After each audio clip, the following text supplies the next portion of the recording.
Vamos em frente, porque seguimos ao vivo com Liberdade de Opinião. Vamos a Brasília falar com Alexandre Garcia. Alexandre, bom dia, bem-vindo.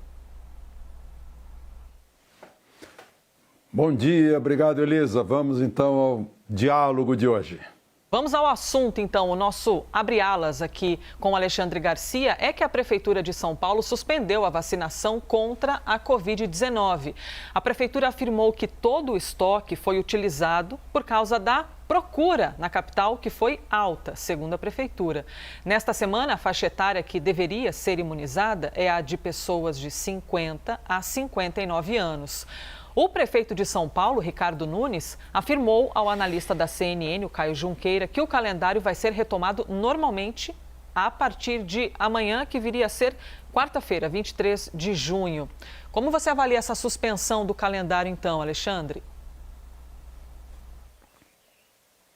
É perigosa, né? O inverno acaba de chegar, né? Literalmente, acaba de chegar. Tá aí, você mesmo comentou que está um dia chuvoso em São Paulo. E o Butantan fica em São Paulo, né?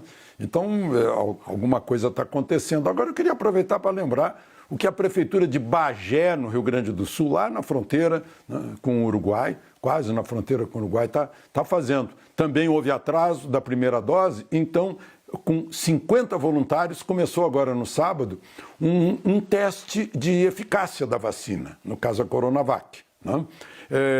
Aqueles que nunca tiveram Covid, mas já tomaram a primeira dose, vão fazer o teste agora dos anticorpos neutralizantes, né? E depois fazem após a segunda dose para avaliar. Eu acho que todo mundo deveria fazer isso, né? Porque a eficácia da vacina a gente só sabe no futuro, com o passar do tempo. E vão fazer esse teste que eu acho que vai ser uma grande colaboração para a ciência. Porque uma coisa que a transparência está faltando é de dizer que a Anvisa licenciou de modo experimental. As pessoas têm que saber que elas fazem parte disso, né? Tanto que atrasou a Pfizer exatamente por isso, porque a Pfizer queria que o governo brasileiro se responsabilizasse pelas consequências, né? Nem a produtora da vacina dava garantia das consequências. Então, e aí só se comprou porque o Congresso autorizou. Então, aproveito para falar nisso, né? Porque a gente tem que acompanhar, afinal, a população está recebendo as vacinas com a maior esperança, né? E vamos torcer para que tudo dê certo e que a eficácia seja a maior possível. Elisa? E esse cenário de falta de vacina, Alexandre, você julga que é algo que pode acontecer naturalmente numa campanha de vacinação ou, na verdade, pode ter havido um erro de planejamento?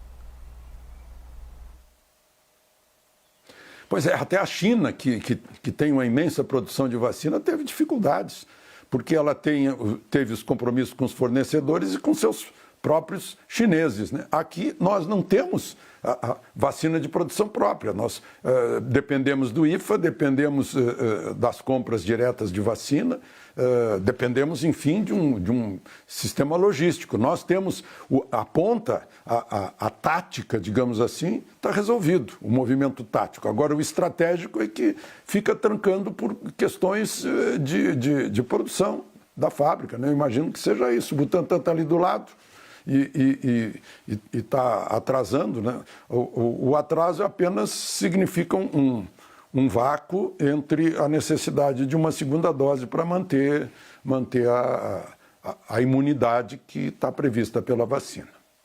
Elisa? Vamos em frente com o nosso próximo assunto aqui. O presidente Jair Bolsonaro criticou a imprensa ao participar de uma formatura militar na cidade de Guaratinguetá, fica no interior aqui do estado de São Paulo. Bolsonaro demonstrou irritação com uma jornalista, lamentou o número de mortes e voltou a defender o tratamento precoce. Vamos então assistir. Lamento todos os óbitos, lamento muito. Qualquer óbito é uma dor na família. E nós, desde o começo, o governo federal teve coragem de falar em tratamento precoce. Se perguntando de vocês, jornalistas, né? Muitos de vocês têm conhecimento de gente que tomou hidrocloroquina, tomou ivermectina, para buscar aí minimizar os efeitos da Covid. Existe sim um documento oficial do Tribunal de Contas da União que fala em supernotificação de casos, tendo em vista a forma como estados poderiam ganhar recursos levando-se em conta o número de pessoas contaminadas ou vitimadas por Covid. Pode terminar? Vai interromper? CNN, vocês elogiaram a passeata agora de domingo, né? Jogaram fogo difícil em cima de vocês elogiaram ainda. Sobre esse finzinho da fala do presidente da República, a CNN esclarece que no sábado, durante a cobertura da manifestação aqui na Avenida Paulista, o repórter Tiago Américo percebeu que havia fogos de artifício sendo estourados na direção dele e da equipe. Os profissionais identificaram um homem agindo sozinho, ele estava escondido do lado oposto da avenida e optaram por continuar o trabalho em um outro lugar. Como o repórter relatou na entrada ao vivo, após esse episódio, a manifestação seguiu de forma pacífica. Alexandre Garcia, como você avalia as declarações do presidente ontem na cidade de Guaratinguetá? Elisa, depois de 50 anos de jornalismo, de 70 de microfone, a gente começa a ousar dar opinião, né? Ou tentar fazer algum tipo de julgamento. Em primeiro lugar, eu ouvi você falando em linha básica do jornalista. É a linha básica.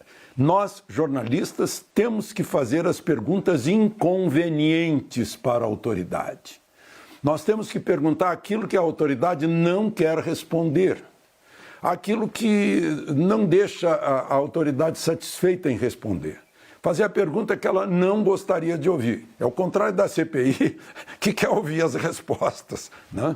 Então, até aí tudo bem. Aí, eu vi que o presidente chegou lá, isso foi numa UPA, Santa Casa, juntas, a UPA era um presídio, o governo federal botou lá, veio verba federal, 17 milhões, o presidente estava feliz quando soube que tinha imprensa lá fora, né, que tinha jornalista, ele queria explicar. E interessante que ontem foi o dia da mídia. Né? Tudo isso aconteceu no dia da mídia. Aí ele foi lá fora para contar, olha, isso aqui existe, era um presídio, é uma UPA que já atendeu 10 mil pessoas, graças ao dinheiro federal, isso. Mas aí ele já não gostou quando perguntaram sobre as mortes, né? E depois veio a pergunta do capacete e veio a pergunta da máscara. Aí ele explodiu, né? Aí é a lição do cabeça fria, é o melhor conselheiro. Explodiu, esquentou a cabeça. Deu 2 cala-boca, esse eu acho mais grave. Cala-boca para o seu próprio pessoal que estava conversando, eram deputados lá atrás que não paravam de conversar, e para uma jornalista, né? Esse cala-boca é muito pesado, muito.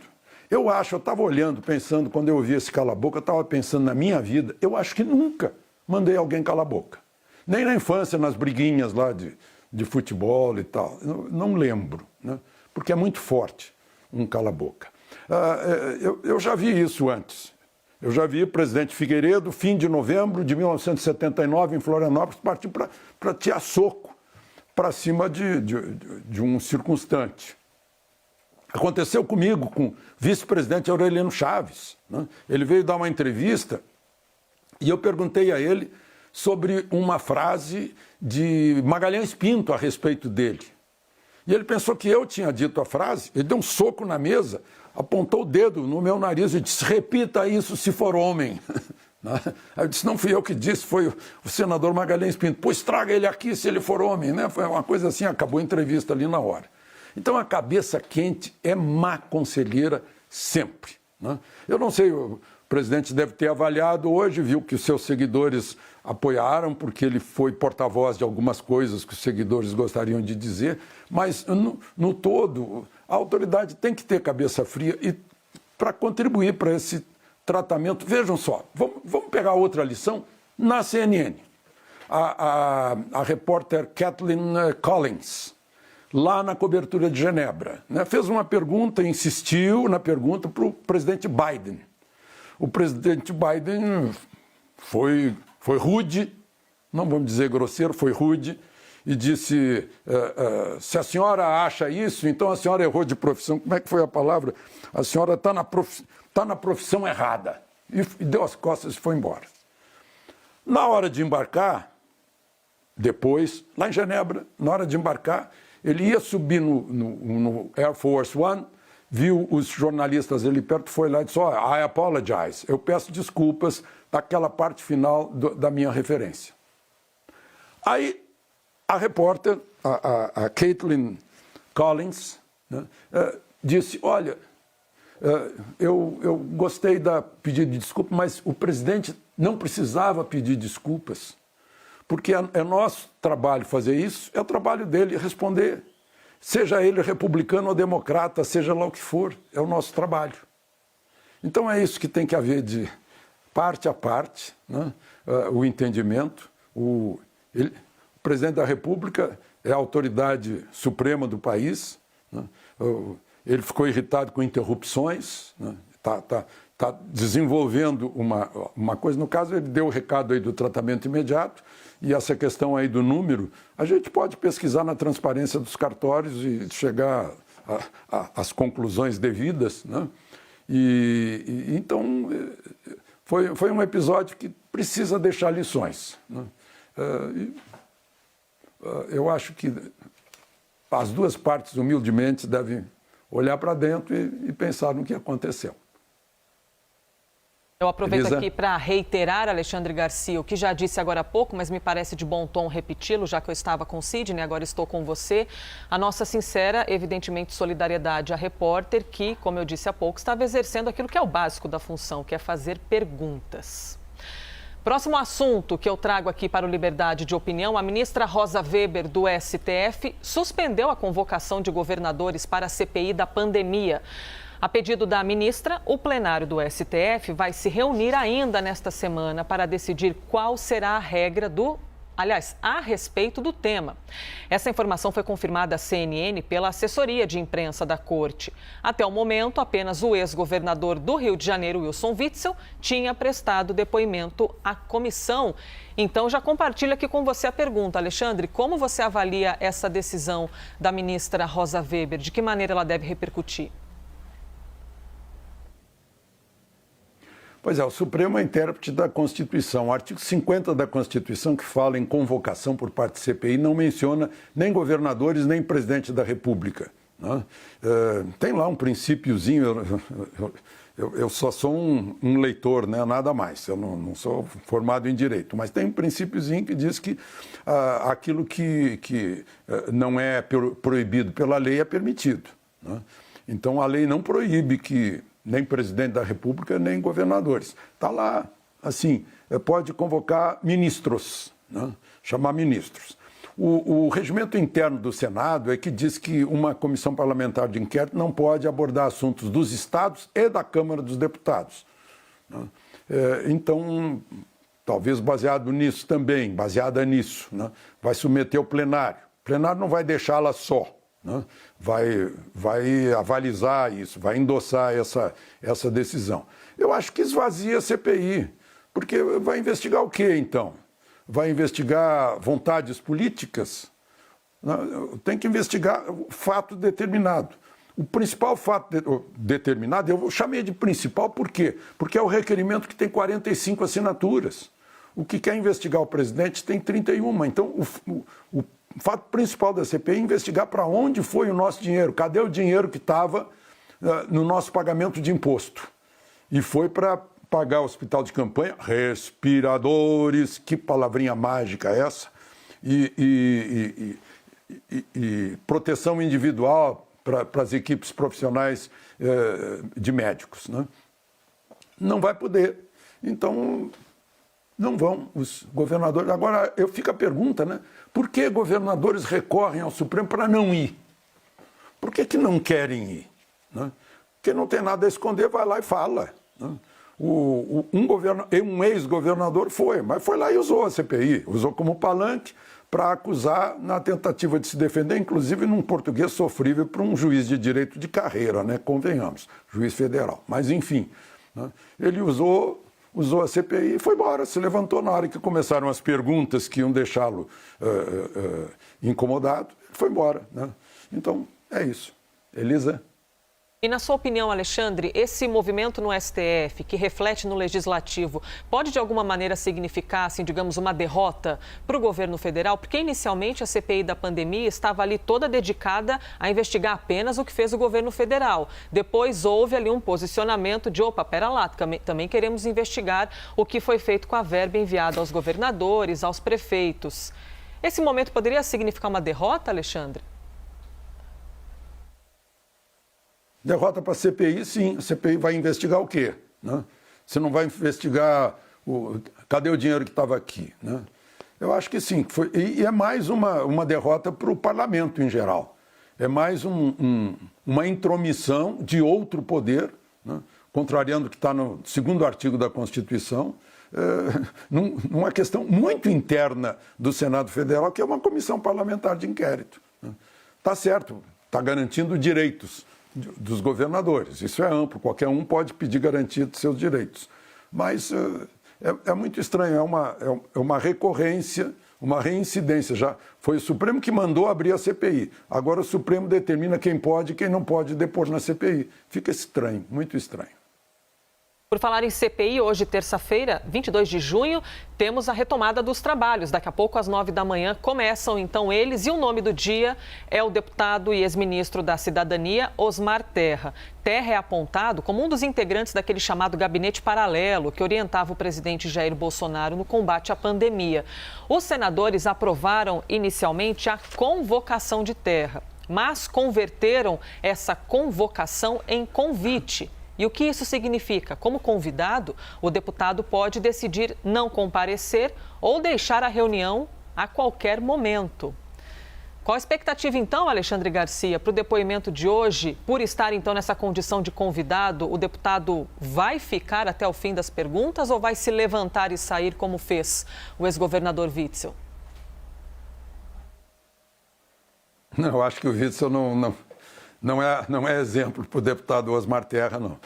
Eu citei há pouco, né, um artigo do Regimento Interno do Senado, é o 146, que diz que não se admitirá comissão parlamentar de inquérito sobre matérias pertinentes à Câmara dos Deputados e aos Estados. Ele é deputado, né? Então, por analogia, né, se fala em Estado e não pode vir governador, fala em Câmara, não pode vir deputado, não é o caso, está lá o deputado, não, vai para lá.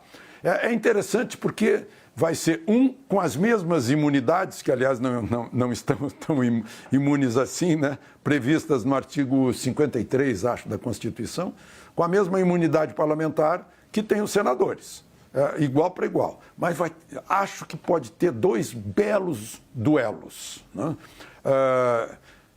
Renan Calheiros e Osmar Terra, um senador ou outro deputado. Ambos já foram ministros.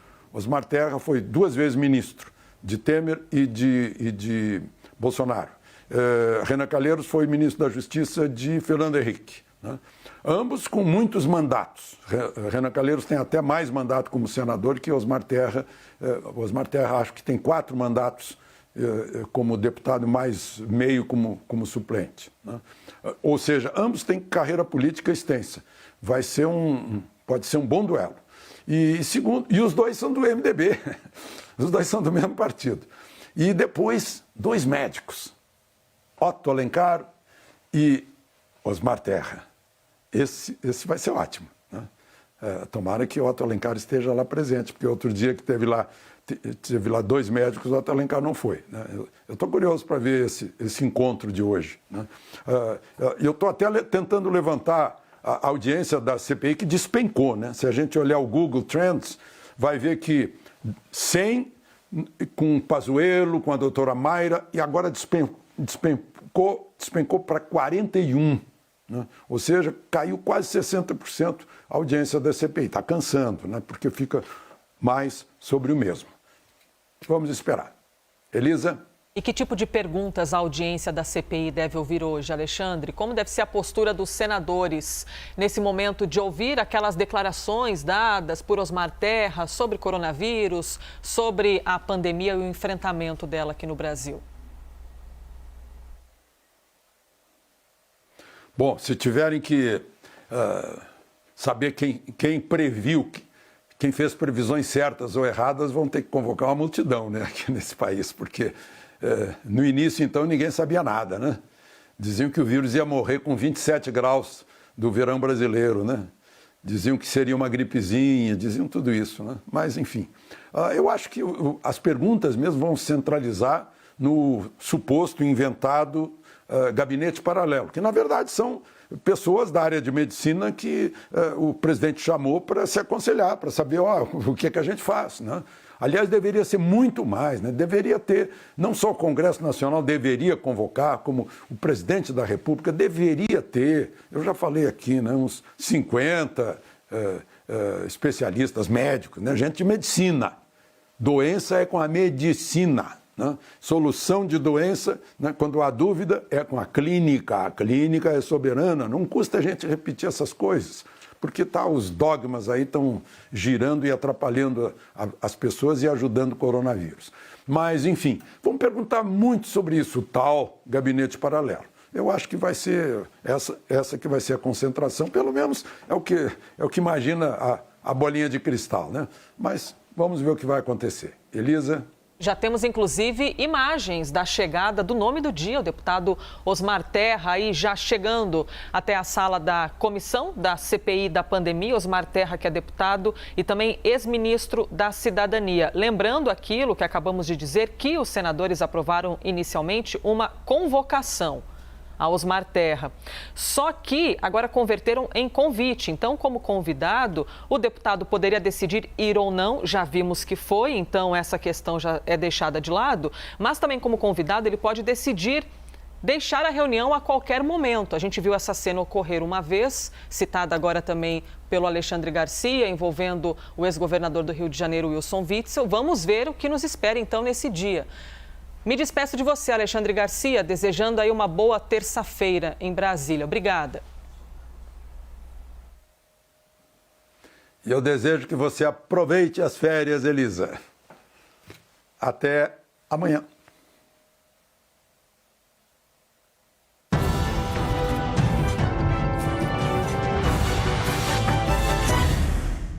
Enquanto as férias não chegam, eu lembro aqui que as opiniões emitidas pelos comentaristas do quadro não refletem necessariamente a posição da CNN.